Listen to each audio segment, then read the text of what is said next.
Welcome, fellow dreamers. Welcome, fellow followers. Welcome to Northland Homestead.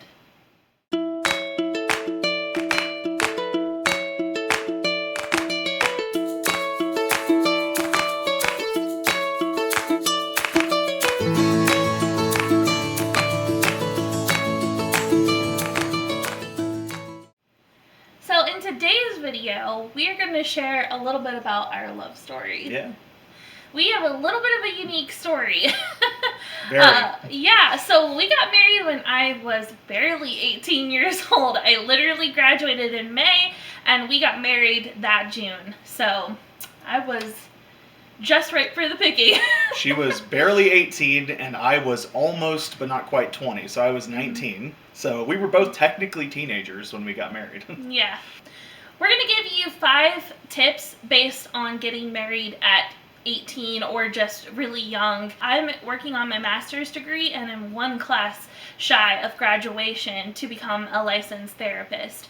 And what I'd like to do is do marriage and family counseling, so I definitely have a little bit of expertise in this area. Yeah, and I have been married for 14 years, so that's about what I bring to the table. But what's crazy to me is that our marriage is 14 years, which is the age she was when I met her. Yeah, 14, folks. So let's get into the story. So Summer and I met at her church. I was very shy, and really just feeling like when I saw her, I was like, no, she's out of my league. There's no chance, no way. But little did I know she didn't feel that way about me, so no. Apparently I had a chance. I was thinking, oh, Ethan got cute because we actually knew each other before we met later when I was 14. He's been best friends with my brother since they were in kindergarten. So I did know of him. I just hadn't seen him in many years. Same. And when I saw him as a kid, he, had the big Coke bottle glass, glasses. I still did. I just wasn't wearing them when you saw me. Yeah. And he was just a typical quirky looking kid, but when I saw him again at 16, he was looking pretty good. And as you can see through the pictures, you'll probably agree with me. I don't know if I will, but basically, yeah, we just kind of reconnected, and it took a little while for us actually to get together. But I really liked him as a friend right away. He's just very funny, just a really great person to be around. So yeah, there was instant chemistry, even if it wasn't romantic right away. Yeah, we had a good time, and that built, as when we finally did get together, and we were together since we were so young. What was it, 3.5 years, I think, before we got married. So that's a long time to just be a couple, and then we got engaged. So we got engaged when I was 16 years old. It was December 15th, 2007. Yeah, so I was 16 when we got engaged. Yep. It all sounds crazy, and believe me, we know it is, but in our world at that time, it was not all that uncommon. So we grew up in the Midwest in a very fundamentalist Pentecostal church, and it was not all that uncommon for people to get married very, very young. We had other friends at the time who were getting married at 18. My mom was married at 19, so it was not all that uncommon or unusual, even though I'm sure by many standards it is unusual to get married at 18. But we've learned so much from that experience, and we really just want to share that with you too, in case you're considering getting married young, or maybe you know someone who got married, at 18, or you're just kind of curious about what that might look like.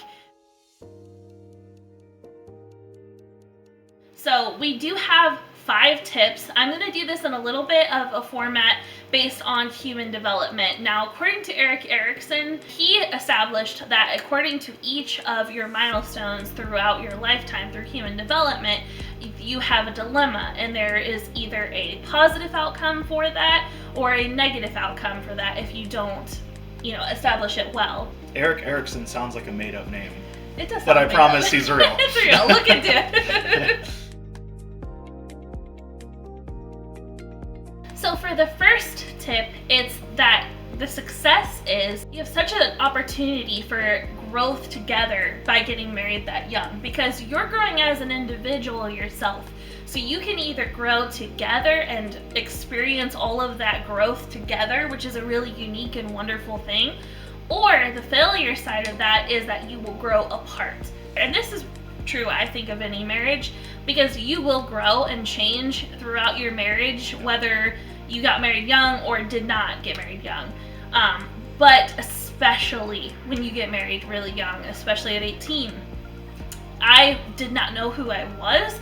I hadn't become anything yet. I was a child, and I didn't even know how to be an adult, let alone be a wife. So there is such an immense amount of growth that's happening when you get married that young. Yeah, another way I think of putting it would be you will become who you are with this person, or you will become who you are without them. Mm-hmm. And I think that's the difference, because she's right. Everything with marriage is about growing and adapting together. But when you're so young, you haven't even really come into your own as an adult. That's a pretty big thing to happen in your life when you're already married. Yeah. I mean, imagine navigating, this most important relationship in your life, and you're not even really sure where you stand yet. Mm-hmm. And so that was really tough.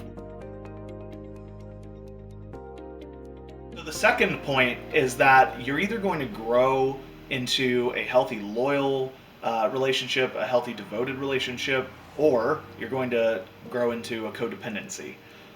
When you're so young, it's very easy to cling to each other and just not do that work that we were just talking about in the first point of finding out who you are, and then you kind of become codependent in the sense that you're just kind of looking to that other person to define you. And I think we definitely struggled early on and for a long time with that. It took us a long time to figure out who we were as individuals. I mean, I was 18 years old, so there was nothing there yet other than what I had inherited from my upbringing. But now I had to figure out my own identity outside of my family background. Yeah, and you're now in this completely different environment. Mm-hmm. And it's kind of like a whiteboard. You just kind of are starting fresh, you're just kind of making it up as you go and establishing your own home. After all these years, I feel like we've been able to grow into strong individuals who are also very strong together. Yeah. And I think I kind of am glad that was the challenge versus the opposite, where maybe you're struggling to be so close and you're trying to get close. Yeah. I think it's actually kind of better to struggle with being too close and too codependent, because then you can kind of, start from a really close spot and kind of work your way out versus maybe not getting close enough. That's kind of the beauty of getting married so young, is that you are establishing all of that together. So for point 3, this is a doozy, right? Because as we all know, financial stuff is one of the main reasons for divorce. So this is a big deal. With this, the success is that you establish a financial plan, you establish goals, you support that goal, and you all understand where you stand financially and where you want to get financially. And there's a cohesive kind of plan, and you're executing that plan as well. Or the failure side of that is that you just wing it, you don't have a financial plan, you haven't really had those conversations, you don't really know where your income is coming from in a stable, consistent capacity. Because when you get married at 18, you haven't gone to college, obviously, and you don't have degrees to fall back on or any of that kind of stuff. And it's highly likely that you just have part-time jobs, or maybe just started a full-time job. So there's not a lot of stability with that. So if you don't have a lot of stability, you at least need to have a solid plan, one that you can execute realistically and have a way to support each other. Yeah, I mean, the crazy thing is, when we got married, I did not have a job or an education, and she had a couple part-time jobs. I had saved up some money from previous work that I had done, but we got married anyway. And it was like, well, we'll figure it out, Yeah. So that's the classic example of winging it. Yeah. And it took us a long time. I mean, we've both earned college degrees at this point. She's done a lot of graduate work, and so we've done the work since. Yeah. But not a total loss, but it certainly was a failure early on. It felt like we were playing catch up Yeah. for like, it feels like the first decade. I Yeah. feel like we were constantly just trying to get to a place that we could have already been. And again, like Summer said, there's so much backstory to this that could explain why all that happened. But basically, the bottom line was that we had a mindset and a mentality that things were going to work out. And unfortunately, the only way they worked out is by us working ourselves out of it. Yeah. And of course, we had support and help from parents and things like that. But ultimately, it wasn't just going to get better on its own. Yeah. So, if the big takeaway from this point is have a solid financial plan, please do yourself that favor and make sure that you guys are having those tough conversations about knowing how you're going to support each other throughout your marriage, because that's a big deal. So number 4 is that when you get married so young, there's an opportunity cost. The success of this situation is that you sort of accept that your life story is a little different than maybe some other people's is, but you kind of embrace that is what it is, and you embrace the pros instead of just any of the downsides or trade-offs. The failure, I guess, would be that you just live a life of regret. Yeah. And you're just like, man, I've wasted my best years. Yeah. Which sadly, thankfully, I think we don't feel that way. Yeah, but yeah. sadly, some people do. And Yeah. when you get married, it's a big choice, Yeah. especially when you're getting married as a teenager. So, we've talked about it a lot, that there's things that we didn't get to do. We didn't go away to college and have those experiences. We didn't do a lot of traveling. That's a big one for me. It's not so Yeah. much the lost extra relationships. It's the lost opportunity to just kind of be on my own, like have my own place, decorate it how I would decorate it just for myself. And, be able to go hang out with friends, go travel, maybe study abroad, all of these things that I would naturally have done if I had that opportunity. And you can't get it back. Once you've been married, once you have kids, all that kind of stuff, it's just not the same. I have gone to college, I've gotten my degrees, I'm working on my master's, like I said. So, it's not that I didn't have the opportunity to go to school, but it doesn't look like the ideal would have looked like. Yeah, and so for us, I feel like luckily we've been very happy to where the regret hasn't been a big deal, but you do kind of sort of have to experience it like a little bit of a loss to just say like, hey, that's not something I got to the experience to do. Yeah. I'm glad I decided to do what I did, but you can't do it all, no matter what you choose. And so you have to be able to allow yourself to sort of experience that loss and move on. Which life is full of trade-offs. I think that's true of anyone. You get some things, you lose some others. But I think the success here is that you're able to compensate for those losses together and make up for it in all the joy that you have experienced together. And thankfully I can say that's been the case for us. Oh yeah, totally. I mean, there have been plenty of challenges, but there have been so many more joys. And point number 5 is that the success is that you get an opportunity to mature a lot faster and you're getting a head start on adult life. And obviously there's a downside to that, but there's also the positive side of that you're going to mature at a much faster rate because you have to. You're in a marriage. And the failure of this would be that you may have to restart your life when your peers are in healthy, newly established but good relationships, and you have to restart if your marriage fails. And, that can be really messy and not ideal, obviously, where your peers maybe took their time to find the right partner and they're newly established and they're thriving. You're suddenly in a having to clean up your life kind of position because everything's come down and crashed and burned. So that would be the downside of this. So after 14 years of marriage, we have established a few tips for having a successful marriage, and we're going to share those 3 tips with you now. So the first tip is to make sure that you're marrying your best friend. This should be the person that makes you laugh and that you have fun with, and that through all the lows of life, which there will be plenty, they actually can kind of become funny and just this shared kind of experience that you can kind of joke about and kind of just think back on even fondly, even though in the moment maybe it was a low that was pretty hard at the time. Yeah, and maybe you're not a big laugher. Well, at least pick somebody you enjoy. Yeah. I mean, because you're going to be spending obviously so much time together. But she's right. Going through all the tough stuff gets a lot easier when you already have that chemistry together. Yeah. And I feel like we're very compatible, and it's made the journey so much easier.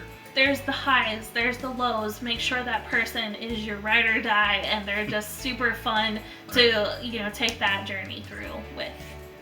The second tip is to support each other's dreams and remain adaptable. When we start our episodes, she always says, "Welcome, fellow dreamers." and I always say, "Welcome, fellow followers." And the reason behind that is she's a dreamer and I'm not. So my dreams are very everyday. I just want to be with her. I want to, raise my family, have our home, enjoy our lives. That's all that I dream. And that's enough for me. And that is a beautiful thing. Learn to celebrate each other's differences. I used to lament that fact and say, why don't you have dreams, and you need to be more ambitious, and yada yada yada. Not appreciating that he brings something different to the table that's valuable and actually imperative. If we both were dreamers, what a disaster that would be. I kind of am more of a steady presence.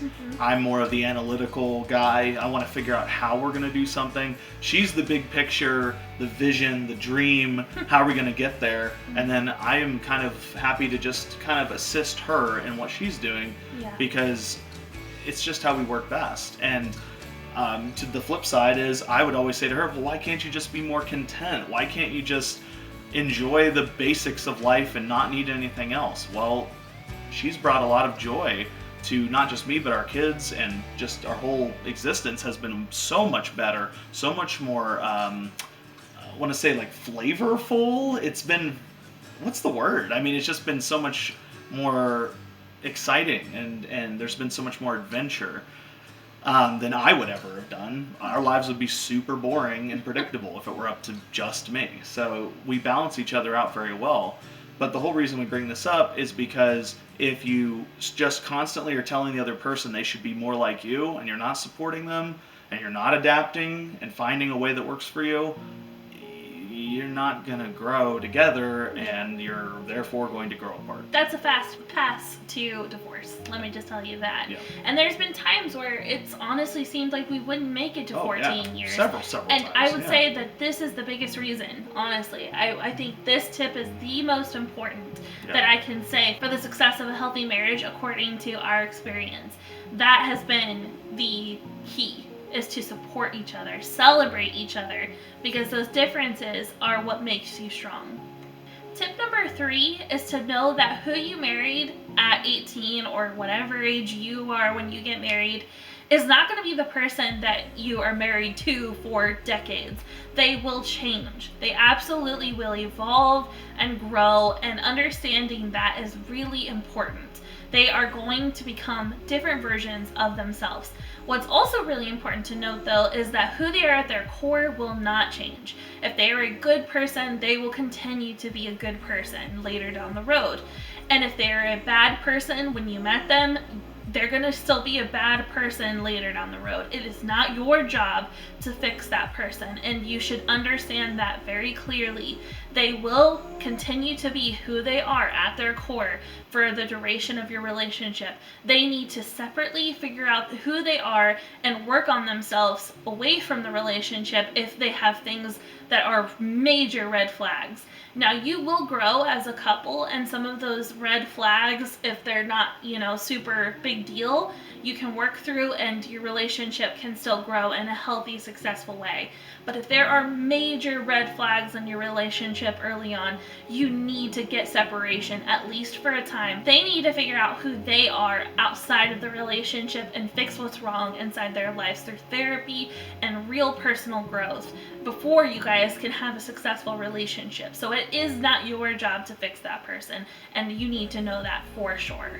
And the bottom line to this whole video is that we've been married 14 years, and yet we got a long way to go. Yeah. I mean, and I think that the important thing to remember is you've never arrived. You've Yeah. never gotten to that point where, oh, my marriage is perfect. I have practically nothing else to fine do. now. Yeah, so we're done. We're just going to give you all advice. No, that's Sail off into the sunset. no. We've had so many highs and lows.